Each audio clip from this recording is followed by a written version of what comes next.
வாழ்க வளமுடன். நம்ம யோகாவை பற்றின டெஃபினேஷன்ஸ் தான் இன்னும் பார்த்துட்ருக்கோம். ஏன்னா இதற்கான டெஃபினேஷன்ஸ் அதிக அளவில் இருக்குது, நிறைய இருக்குது. நம்ம இந்த இன்ட்ரொடக்ஷன் பீரியடில் இதை பற்றி டெஃபினேஷனை ஓரளவுக்கு நம்ம எந்த மாதிரி விளங்கிக் கொள்கிறோம்ன்றதை பொறுத்து அடுத்தடுத்து பார்த்துட்டே வரோம். இதுக்கு முன்னாடியே யோகா பற்றி நான் சொன்ன ஒரு விளக்கம் தன்னை அறிதல். பல விளக்கங்கள் இருந்தாலும் இணைதல், யூனியன் அப்படி நிறைய விளக்கங்கள் சொல்லப்பட்டாலும் முக்கியமாக சொன்னோம்னா நம்ம இணைதல். எதோட இணைகிறோம்? நம்ம ஜீவாத்மா பரமாத்மாவோட இணைகிறோம்னு சொல்லணும். அதே போல் ஜீவாத்மாக்களான நம்ம புருஷா அப்படின்னு எடுத்துக்கிட்டால் இயற்கை, பிரகிருதி என்ற இயற்கையோட இணைதலையும் யோகா.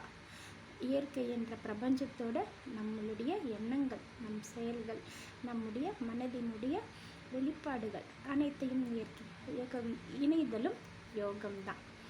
இதில் நம்ம படிக்கிற வேதாந்திர மகரிஷி கல்லூரியில் அந்த வேதாந்த மகரிஷி அவர் யோகத்திற்கான ஒரு விளக்கமாக என்ன சொல்கிறாரு அப்படின்னு பார்க்கும்போது, yoga is a process of perfecting man.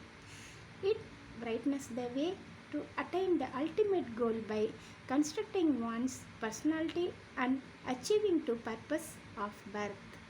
அதாவது நம்மளுடைய மனிதத்தன்மையுடைய உண்மையை வெளியே கொண்டு வருது. இது நம்முடைய பிறப்புரிமை.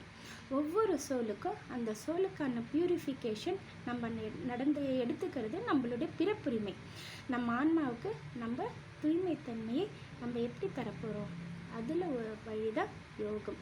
இதை தான் வேதாந்திர மகரிஷி உள்ளொன்று வைத்து புறம் ஒன்று பேசாமை என்றதற்கான விளக்கம் தான் அவர் சொல்லியிருக்கிறது. அதற்காக பயிற்சி தான் இந்த யோகம். இதை பற்றி இன்னும் கூட நிறைய டீட்டெயிலாக நம்ம பேச போகிறோம். யோகத்தை பற்றி நிறைய விளக்கங்களுக்கு அப்புறம்தான் நம்ம கற்றுக்கிட்டு போகிற யோகாவினோட ஒவ்வொரு சப்ஜெக்டுக்கான விளக்கங்களும் வரப்போகுது. இதை கண்டினியூவாக கேளுங்க. உங்களுக்கு எனக்கு புரிஞ்ச அளவுக்கு உங்களுக்கு விளக்கி சொல்லிகிட்ருக்கேன். உங்களுக்கு புரியாத விஷயங்களை என்னை கமெண்ட்டில் கேளுங்க. அதை நான் தெளிவுபடுத்தி உங்களுக்கு விளக்க முயற்சிக்கிறேன். வாழ்க வளமுடன்.